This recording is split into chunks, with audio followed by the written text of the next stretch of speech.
ఒక చిన్న గ్రామం, ఒక చిన్న కుటుంబం. ఓ పెద్ద కలలు కన్న యువకుడు. రమేష్ చదువంటే పిచ్చి. కాని పేదరికం అతని కలలకు బ్రేకులు వేసింది. 10వ తరగతితోనే చదువు ఆపేసి టీ స్టాల్లో పనిచేయాల్సి వచ్చింది. రోజుకు కేవలం 50 రూపాయలు జీతం. కాని రాత్రులు మాత్రం కలలతో నిండిపోయేవి. ఇంటర్నెట్ సెంటర్కి వెళ్ళి బిజినెస్ వీడియోలు చూసేవాడు. రిచ్ డాడ్, పూర్ డాడ్ లాంటి కథలు అతనిలో ఆశను నింపాయి. ఒకరోజు రమేష్ జీవితాన్ని మార్చేసే ఆలోచన వచ్చింది.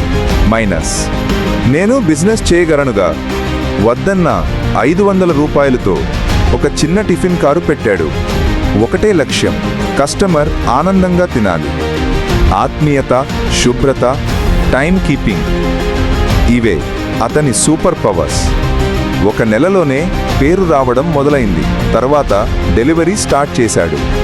ఒక యాప్ తయారు చేశాడు. అతని రమేష్ టిఫిన్ సెంటర్ బ్రాండ్గా మారింది. 5 ఏళ్లలో 10 బ్రాంచులు, లక్షల్లో ఆదాయం, కోట్లలో కలల వైపు అడుగులు. ఇప్పుడు రమేష్ చెప్తాడు, కుడి చూపుడు వేలు, ఒక్క ఆలోచన, ఒక్క అవకాశం చాలు పేదవాడిని ధనవంతుడిని చేస్తుంది.